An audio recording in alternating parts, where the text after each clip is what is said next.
नमस्कार, मैं हूं शिखा यादव। पब्लिक फर्स्ट के खास प्रोग्राम एस्ट्रोलॉजी फर्स्ट में आपका बहुत बहुत स्वागत है। तो रंगों का त्योहार होली आने वाली है। होली को अक्सर कर रंगों से जोड़कर देखा जाता है, लेकिन एक विशेष महत्व होली का तंत्र से भी जुड़ा हुआ है। क्या है होली का तंत्र कनेक्शन, ये बताने के लिए हमारे साथ हमारे खास प्रोग्राम में आज मौजूद हैं सुप्रसिद्ध ज्योतिषाचार्य पंडित अशोक भारद्वाज जी। पंडित जी, बहुत बहुत स्वागत है आपका हमारे खास कार्यक्रम में। तो सबसे पहले होली कब है इसी पर बात कर लेते हैं, क्योंकि लोगों में अक्सर कर ये डाउट होता है कि कौन से दिन होली है, रंग वाली होली है, कौन से दिन पूजन वाली होली है। तो इस बार होली कब पड़ रही है? जय श्री महाकाल। मैं पंडित अशोक भारद्वाज भोपाल से। देखिए, होली के क्या है, हम सबसे पहले आते हैं मुहूर्त के बारे में बात करते हैं। तो एक दो पंचांग अलग मुहूर्त दे रहे हैं, निर्णय जो हमारे लोकल के पंचांग हैं वो कुछ और दे रहे हैं। तो इसमें अलग अलग थोड़ी सी व्याधियाँ चल रही हैं। लेकिन हम जहाँ मानते हैं कि पूर्णिमा का जो समय है, तो पूर्णिमा की जो रात्रि रहेगी तो ठीक 12 बजे से लेके प्रातःकाल सुबह 4 बजे तक का होली का शुभ मुहूर्त है। इसमें हम 12 से 2 के बीच भी होली जला सकते हैं, 2 बजे से 4 बजे के बीच में होली जला सकते हैं, और 4 बजे से 5:30 के बीच में होली जला सकते हैं। क्योंकि तिथियाँ अलग अलग हैं, पंचांग के मतभेद हैं, तो इसमें जो सब एक सार निकाला है, तो सार ये निकाला गया कि ठीक रात्रि 12 बजे के बाद आप होली जलाएं, तो होली आपके लिए पूर्णिमा की रात्रि शुभकारक रहेगी। और ये कौन से दिन होली पड़ रही है? देखिए, होली का जो समय है तो इसमें किसी प्रकार का वो नहीं है। जैसे अपन बोलते हैं 6 तारीख का जो मुहूर्त है, तो हम 7 तारीख का ही मानना है। 6 की रात्रि का जो समय है वो पूर्णिमा का समय रहेगा। लेकिन ये पूर्णिमा जो है 7 की जो रात्रि रहेगी, तो 7 की रात्रि तक भी पूर्णिमा का ही वो मैन आया है। मेन मानती है भद्रा का दोष। तो इसमें भद्रा भी कई प्रकार की होती है, तो इसमें भद्रा का कोई दोष इसमें नहीं आ रहा है कि हम 12 बजे से 4 बजे के बीच अगर होली जलाते हैं तो उसमें किसी प्रकार का कोई भद्रा का दोष नहीं रहेगा। और हम 8 तारीख की प्रातः बढ़िया तरीके से अपना रंग गुलाल जो रहते हैं उनसे हम होली खेल सकते हैं। और होली खेलने के भी अलग अलग नियम रहते हैं कि जैसे कई घरों में अंडव रहता है, तो अंडों में लोग सिर्फ गुलाल लगाते हैं। बाकी हमारे जो ग्रामीण प्रथाएँ हैं, तो ग्रामीण प्रथाएँ तो बड़ी गंदी हैं कि लोग नदी में, तालाबों में, गंदे नालों में वहाँ होली खेलते हैं जी। और इस तरह की सब अलग अलग हैं। लेकिन आज के समय में जहाँ अब एक संदेश है कि पानी बचाओ, तो वास्तविक पानी का एक संदेश देने के लिए मैं ये नहीं कहता कि पानी आप खूब बहाइए। पानी बचाने के लिए सबसे अच्छा ये है कि आप सूखे रंगों का उपयोग करें। रंग में भी एक अच्छी बात है कि जैसे अपने हम लोगों की राशियाँ होती हैं, इन राशियों के हिसाब से भी अगर आप रंगों का उपयोग करते हैं तो वो आपके लिए, आपके स्वास्थ्य के लिए भी लाभदायक रहता है। पंडित जी, मैं ये जानना चाहूँगी कि कोई भी त्योहार हो उसका एक पौराणिक महत्व होता है, उसके इतिहास से जुड़ा हुआ। तो जो होली का पर्व है, त्योहार है, ये कब से मनाया जा रहा है, कब से इस परंपरा की शुरुआत हुई? देखिए, ये क्या है कि कहीं ना कहीं ये जो हमारी भारतीय सनातन संस्कृति है, ये काफ़ी पहले से ये त्यौहार का जो समय है, तो जब भगवान श्री कृष्ण का मतलब जन्म हुआ था, तो जन्म के पहले से होली का महोत्सव मथुरा में मनाया जाता है। बारे पूरे विश्व में मनाते हैं, पूरे भारत में मनाते हैं, लेकिन कहीं ना कहीं अगर होली को हम मेन मानते हैं तो होली का महोत्सव मथुरा से मतलब शुरू हुआ है। यहाँ पर भगवान श्री कृष्ण का जन्म हुआ, हर्ष उल्लास में मतलब पूरे साल भर कार्यक्रम रहते हैं। लेकिन ये होली का एक समय मथुरा में भगवान राधा कृष्ण के रूप में बड़े खूबसूरत स्वरूप में यह होली का वहाँ मनाया जाता है। और वृंदावन की जो होली है 1 महीने चलती है, उसका महत्व कब से शुरू हुआ? क्योंकि आज की डेट में भी लोग वहाँ पर 1 महीने पूरी और अलग अलग प्रकार की होली मनाते हैं। तो उस बारे में बताइए कि कितनी प्रकार की होली होती है? देखिए, जहाँ मथुरा है जी, तो कहीं ना कहीं मथुरा है, वृंदावन है, बाके बिहारी दर्शन है जी। तो ये सब जो है सब प्रकार की वहाँ होलियाँ होती हैं। वृंदावन में जैसे हम देखें कि भाई लठमार होली होती है, फूलों की होली होती है, रंगों से होली होती है, तो कई प्रकार की होली के वहाँ पे मनाया गया है। लेकिन शास्त्रोक्त जो प्रमाण हैं, तो शास्त्रोक्त प्रमाण में सिर्फ 8 दिन की हम होली मानते हैं, वो मथुरा हो, वो वृंदावन हो, या हमारा भोपाल हो। क्योंकि इसमें अगर हम कई प्रकार से देखते हैं कि भाई 1.25 महीने की होली माने, तो ऐसा किसी शास्त्रों में किसी प्रकार का कोई वर्णन नहीं है। क्योंकि होलाष्टक जो लगते हैं वो हमारे इन्हीं 8 दिनों में माने जाते हैं। तो ये 8 दिन का ही होली का महत्व है। ये सिर्फ एक किसी प्रकार की कोई पुरानी जो परंपराएं रहती हैं, तो उसमें हम मानते हैं कि वृंदावन में 1.25 महीने 1 महीने होली मनाते हैं। बाकी गोकुल में रहते हैं तो गोकुल में भी हफ्ता भर त्यौहार चलता है। बाके बिहारी के दर्शन करते हैं तो वहाँ भी होली का पूरा त्यौहार रहता है 8 दिन। तो मथुरा का जहाँ वर्णन है, तो मथुरा में भी 5-7 दिन का त्यौहार अच्छा होली से मनाया जाता है। लेकिन कहीं ना कहीं जो 1 महीने वाला है, तो 1 महीने का सिर्फ एक रीति बना दी है लौकिक, इसमें किसी प्रकार का कोई शास्त्र वाला कोई प्रमाण नहीं है कि 1 महीने होली मनाना चाहिए।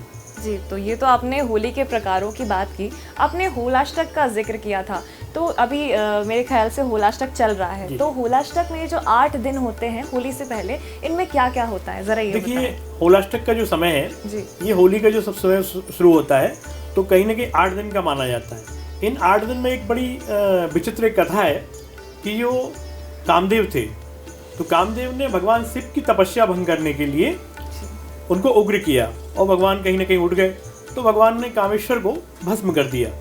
अब जब उनको भस्म कर दिया तो उनके साथ के जो भी ग्रह थे, ये जो साथ वाले थे, वो सब नाराज हो गए। तो उसमें नवग्रह भी शामिल थे, 9 ग्रह। तो ये 9 ग्रह कहीं ना कहीं नाराज हो गए, और ये जो होलाष्टक का जो समय रहता है, इस होलाष्टक के समय में कहीं ना कहीं नवग्रह उग्र रहते हैं। तो इस समय वाहन नहीं खरीदना चाहिए, नया घर नहीं लेना चाहिए, कोई भी बड़े कोई कार्य पूजन पाठ वाली नहीं कराना चाहिए। आप मध्यम पूजन पाठ कर सकते हैं, लेकिन किसी प्रकार के कोई बड़े भागवत कथाएं इस तरह की चीज़ें होती हैं, तो मेरा मानना है कि नहीं करना चाहिए। शादी विवाह नहीं होना चाहिए, ये होलाष्टक इसमें आता है। बाकी होली जैसे जलती है उसके बाद से पुनः रंग रोगन शुरू होता है, तो ये सब समय खत्म हो जाता है, और फिर ये सब चीज़ें पंचमी के बाद पुनः शुरू हो जाती हैं।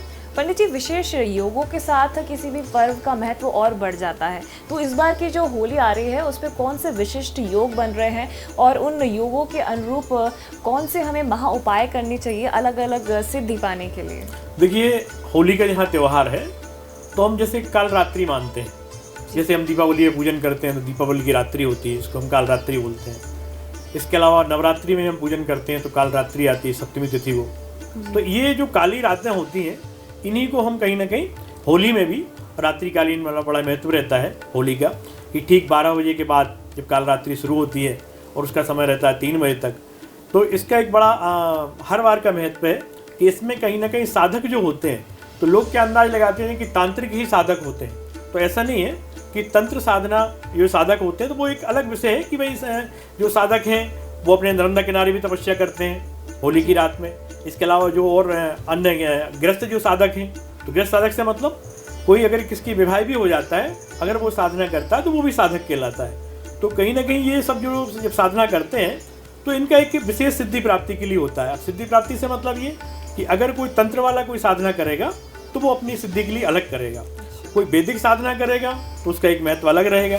लेकिन समान रूप से जो आम आदमी है, तो आम आदमी की साधना से मतलब ये रहता है कि वो अपनी श्री प्राप्ति के लिए कोई मंत्र का जप करे, अपने व्यापार वृद्धि के लिए कोई मंत्र का जप करे, अपने लड़कियों का अगर विवाह नहीं हो रहा है तो विवाह के लिए इस रात्रि कोई जप करे।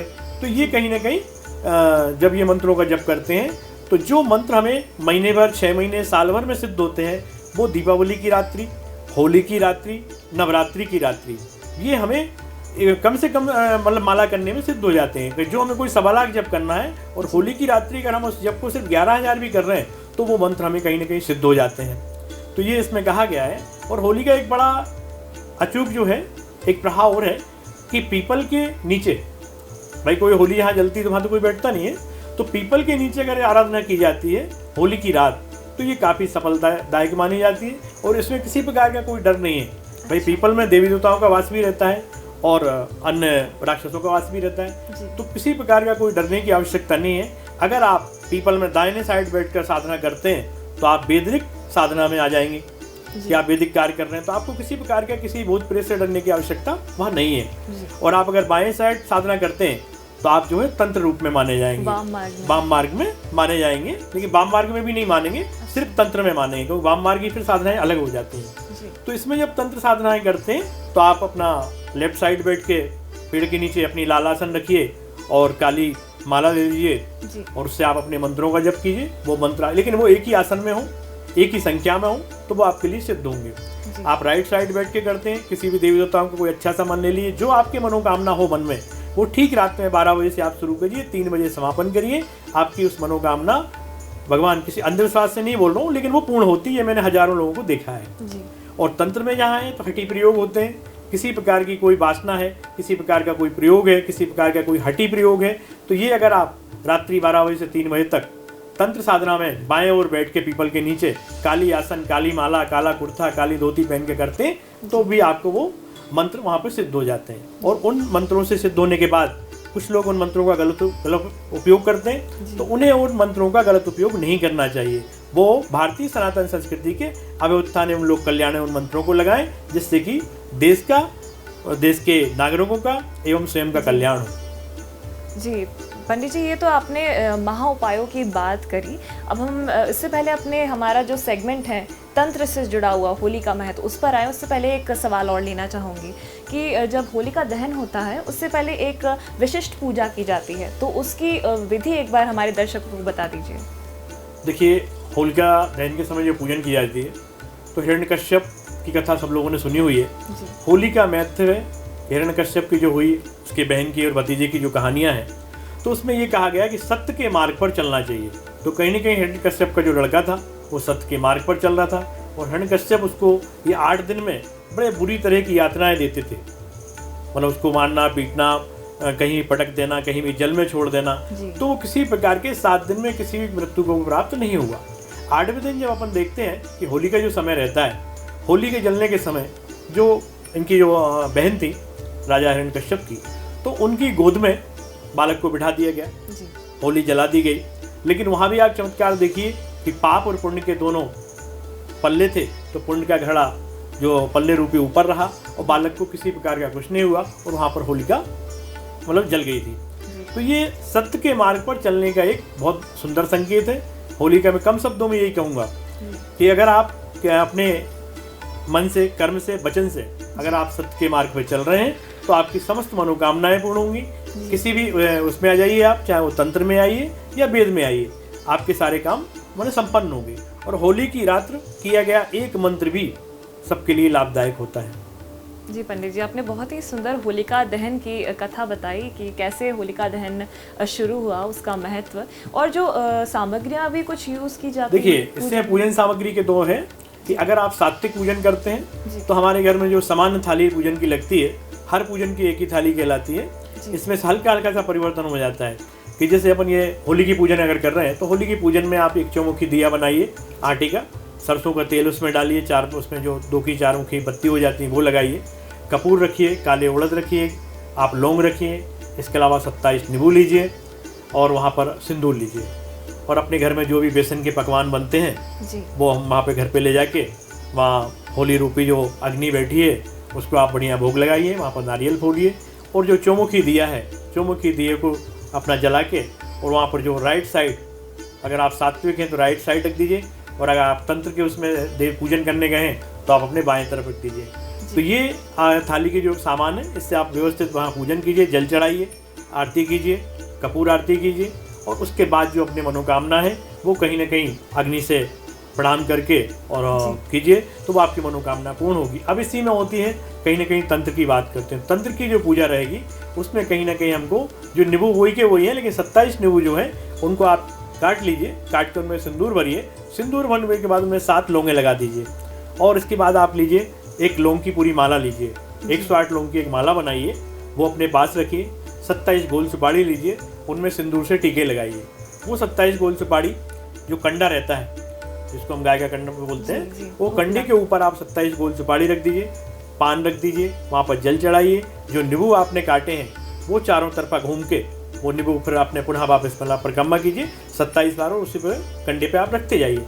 फिर उसके बाद जो आपके मन में कोई हठी प्रयोग चल रहा है कि मुझे अमुक कामना से होली में मैं प्रणाम करता हूँ, ये मेरी मनोकामना पूर्ण हो, और मैं सुबह यहाँ से राख रूपी इस कंडे को यहाँ उठाने आऊँगा, जिसको भी मैं ये भस्म दूंगा उसके वो कार्य संपन्न हो, ये तंत्र में काम हो जाता है। और जहाँ हम वैदिक उसमें करते हैं, तो वैदिक उसमें हम हमारे घर में गांव में हम देखते हैं कि गेहूं की फसल जो हो रही है, तो हम गेहूं के वो तोड़ते हैं, तो उनको लेके आते हैं, एक पेड़ अपन निकाल के और अग्नि के हवाले करते हैं, और वहाँ से फिर हम भस्म लेके और कंडा लेके हमारे घर जाते हैं। उस कंडे से हमारे घर में शुद्ध सात्विक बड़े कंडे लगा के बाटियाँ बनती हैं। उस समय रोटी नहीं बनाई जाती हैं, तो बाटी भरता का गाँव में एक बड़ा विधान है, वो बनाया जाता है। और उसके अलावा हमारे जो बेसन के पकवान बनते हैं वो एक आदान प्रदान मतलब होली के दूसरे दिन होता है। जी, अब हम आते हैं जो हमारे आज का कार्यक्रम का मुख्य विषय है कि होली का तंत्र कनेक्शन क्या है। ज़रा विस्तार से बताइए पंडित जी, क्योंकि मैंने भी मतलब ज़्यादा नहीं सुना इस बारे में। देखिए, तंत्र के नाम से लोग डरा देते हैं। बिल्कुल। और तंत्र जहाँ है तो वहाँ कहीं न कहीं वेद है, और वेद मंत्रों से ही तंत्र निकला है। तो किसी भी प्रकार को तंत्र से किसी व्यक्ति को डरना नहीं चाहिए। अच्छा। एक छोटी सी क्रियाएं हैं कि अब आप किसी देवता की साधना कर रहे हैं तो आपने, जैसे मैं काल भैरव की पूजा करता हूँ, तो आपने काल भैरव की पूजा सात्विक रूप में की, वहाँ पर मीठा भोग लगा दिया और उनको प्रणाम कर लिया, एक दीपक लगा दिया, तो ये सात्विक प्रयोग हो गया। और जहाँ मैं साधक हूँ तो मेरे लिए एक चौमुखी दिया लगाया, उनको जो अपना 56 प्रकार के जो नमकीन होते हैं, सुरा होती है, दारू जिसको अपन बोलते हैं बाटल, वो लगा दी, बाबा को सिगरेट पिला के लिए सरसों का तेल का दिया लगा दिया, काली ओड़द चढ़ा दी और अपना लौंग चढ़ा दी। ये हो गया तंत्र में। तो कहीं ना कहीं गृहस्थ जीवन में ये दोनों प्रयोग व्यक्ति कर सकता है। उसको किसी प्रकार की तंत्र साधना नाम से डरना नहीं चाहिए। वो अपने इसमें मतलब किसी प्रकार का कोई तंत्र, कोई घबराहट वाली चीज़ नहीं होती कि आप जैसे महाकाल जाते हैं तो महाकाल में गए तो महाकाल सबसे विश्व के सबसे बड़े तांत्रिक। अच्छा। और इसके अलावा उनने अपने गणक बना दिए। हर व्यक्ति का एक विशेष अधिकार रहता है कि भाई किसको क्या करना है। तो महाकाल तो सब कुछ करेंगे नहीं, तो महाकाल ने क्या किया, काल भैरव को ये कार्यभार सौंपा। अब काल भैरव पे क्या हुआ कि तंत्र नहीं कर सकते, दर्शन करें निकल जाए, तो काल भैरव ने अपने एक जो साथ में है जिनको हम बोलते हैं विक्रांत भैरव, तो विक्रांत भैरव को वहाँ प्रकट किया।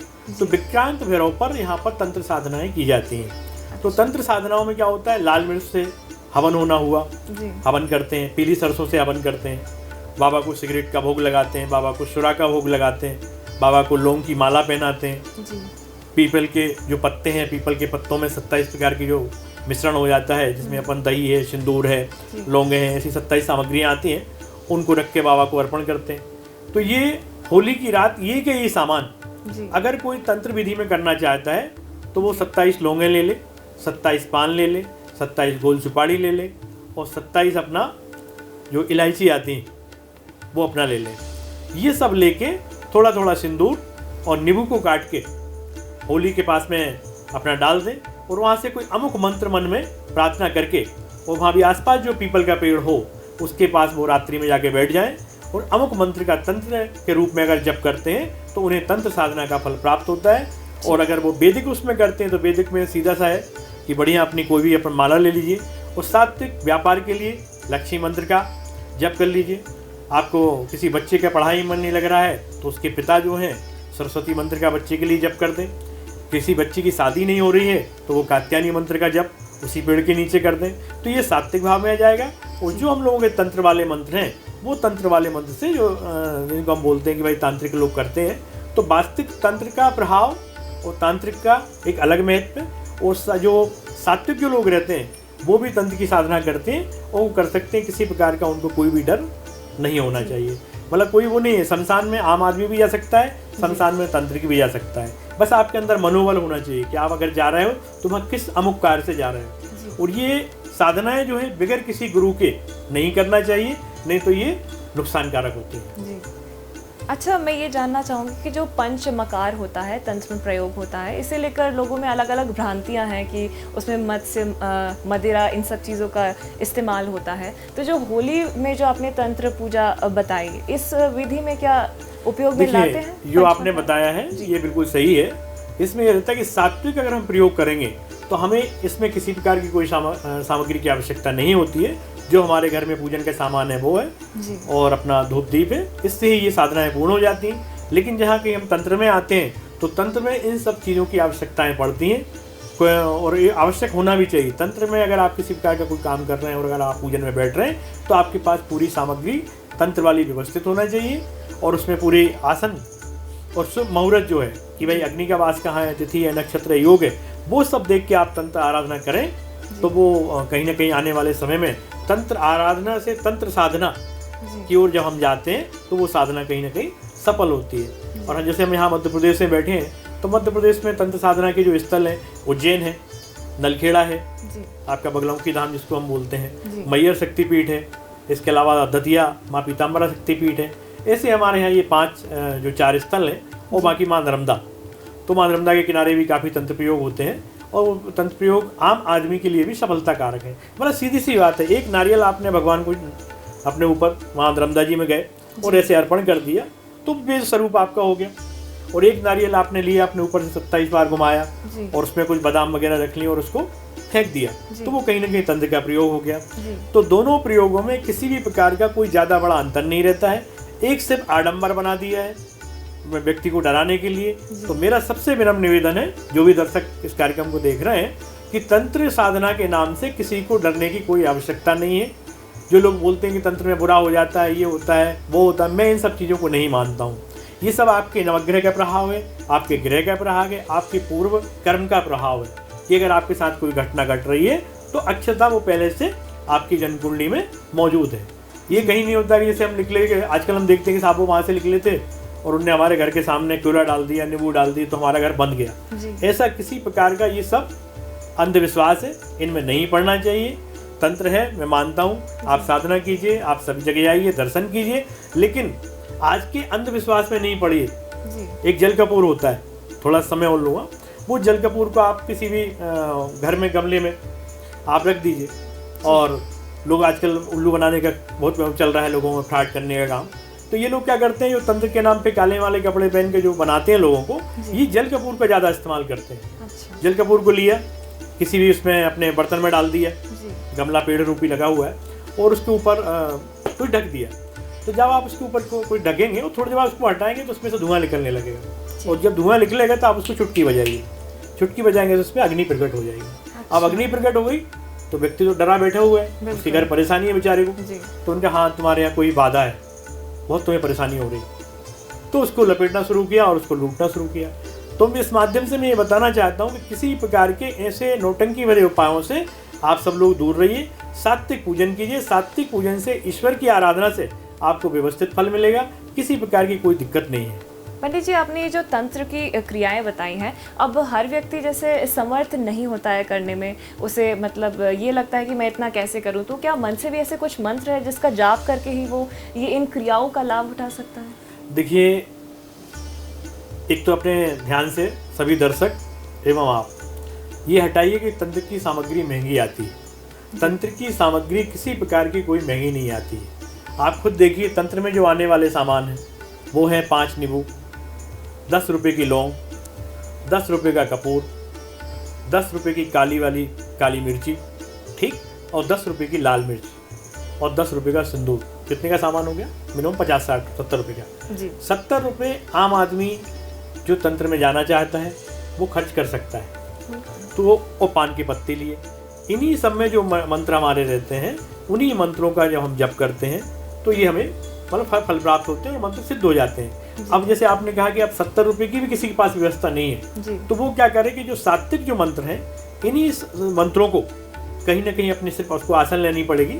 पीपल के पेड़ के नीचे वो बैठे, अपना जल का पात्र रख ले, और आसन काली वाली जो है, अगर उसके घर में काली आसन है तो अच्छी बात है, नहीं है तो काला ऊन पड़ा है या काला कोई दुपट्टा पड़ा है, उसको साफ कर ले, साफ होकर के शुद्ध धुला हुआ होना चाहिए, उसको अपना बिछाए बैठे। वो किसी भी बीज मंत्र का, एक मंत्र होता है बड़ा और एक मंत्र होता है बीज मंत्र, किसी भी बीज मंत्र का वो अपने लाभ के लिए प्रार्थना कर ले, और अंधविश्वास में नहीं पड़े कि नहीं इस मंत्र करने के बाद ऐसा हो ही जाएगा। वो एक सात्विक रूप से उस मंत्र को करे तो कहीं ना कहीं वो मंत्र करने से भी उसको लाभ हो जाएगा। अब कई लोग ऐसे हैं जो मंत्र भी नहीं पढ़ सकते, क्योंकि पढ़े लिखे नहीं है या उनके पास समय नहीं है, तो उनके लिए बड़े छोटे उपाय हैं। वो कहीं ना कहीं अपनी जो भी अमुक कामनाएं रहती हैं, तो वो जैसे बादाम ले लें, नींबू ले लें, वो सिंदूर ले लें, नींबू को काटें, उसके अंदर सिंदूर भरें और बादाम फंसा दें। इसको लेके अपना जाएं किसी भी शमशान किनारे और उसको हम अपनी अमुक कामना से फेंकें, उसका काम हो जाएगा। अब शमशान नहीं जा पाते हैं, अर्धरात्रि जो होली की रात्रि रहती है, पीपल के पेड़ के नीचे जाएं, उसको गड़ा दें, उसका काम हो जाएगा। अब किसी प्रकार के भाई विवाह में बाधा है, तो विवाह में बाधा के लिए एक गोल सुपारी, एक हल्दी की गठान और अपना 27 लौंग, ये लेके अमुक कामना से रात्रि जाएं और पीपल के पेड़ के नीचे ये सामान छोड़ आएँ और अपना मन में प्रार्थना कराएं। तो ये भी तंत्र प्रयोग हो गया। सामने वाले के विवाह में जो बाधाएं हैं, बाबा महाकाल की कृपा, वहाँ पूर्ण बाधाएं खत्म होती हैं, विवाह हो जाता है। किसी का बहुत ज़्यादा स्वास्थ्य खराब है और उसको मृत्यु तुल्य कष्ट है कि यार, जैसे आज के समय में देखते हैं अपन, किसी को डॉक्टर ने मना कर दिया कि कैंसर हो गया, अब ये 2-4 दिन में निकल जाएगा, तो ये हम कोई भगवान नहीं है, हम उसको बचा नहीं सकते, लेकिन कहीं ना कहीं उसको थोड़ा सा खींचने के लिए इतना हम कर सकते हैं कि ये बड़ा अमोघ प्रयोग है, सब लोग ध्यान से सुनिएगा। वजन के बराबर अनाज, जिस व्यक्ति को कोई गंभीर बीमारी है उसके वजन के बराबर अनाज, उसके वजन के बराबर तेल और उसके वजन के बराबर पत्थर, एक बड़ी सी बोरी लें या बोरा लें, उसके अंदर उस सामान को भर दें, बीच नर्मदा जी में, बीच तालाब में या बीच नदी में, जहाँ गहरा पानी रहता है वहाँ पर जाएं और उस व्यक्ति के नाम गोत्र के द्वारा, क्योंकि वो व्यक्ति या तो घर में रहेगा या हॉस्पिटल में रहेगा, उस व्यक्ति के नाम गोत्र द्वारा बाबा काल भैरव का नाम लेके और उसको जल में पटक दें। बस सावधानी ये बरतें कि वो आपको उस टाइम नहीं जाना है, क्योंकि जिस तरह से उसका मार्केज रहता है तो वो पानी उस चीज़ को खींचता है, जैसे लोहे को चुम्बक, तो उसको आप नीचे पटक दें। तो कहीं ना कहीं उस व्यक्ति का जो स्वास्थ्य खराब चल रहा है, जो उसके मार्केज चल रहे हैं, तो बाबा काल भैरव की कृपा होगी कि वो कहीं ना कहीं उसको जो मृत्युतुल्य कष्ट हो रहा है तो वो उसको कष्ट होना कम हो जाएगा और उसकी आयु जो है ईश्वर ने जो दी है, कहीं ना कहीं उसका जब कष्ट कम होगा तो थोड़ी सी आयु भी कहीं ना कहीं उसकी भाई बढ़ जाएगी। ये अनुप्रयोग मैंने कई जगह भोपाल में भी कराया है और लोगों को इसका फ़ायदा मिला है। कई कैंसर के मरीजों के लिए कराया है, जिनका कि 6-6, 7-7, 8-8 महीने जो डॉक्टर ने बोल दिया है, उसके बाद उनकी आयु बढ़ गई है। देखिए आयु विधाता के द्वारा है और इसका कोई अपन नहीं कह सकते कि किसको कितना जीना है, कितना क्या है, लेकिन ये तंत्र वाले जो प्रयोग हैं इनमें कहीं ना कहीं जो सात्विक रूप में हम करते हैं तो व्यक्ति को कहीं ना कहीं फ़ायदा मिलता है। जी, बहुत बहुत शुक्रिया पंडित जी हमारे खास कार्यक्रम में आने के लिए। आशा है कि आप भी पंडित जी द्वारा बताए गए महा उपायों का लाभ उठाएंगे और अपनी जीवन की जो गति है उसे बनाए रखेंगे। हमारे खास प्रोग्राम में आज के लिए इतना ही। दीजिए इजाज़त, नमस्कार।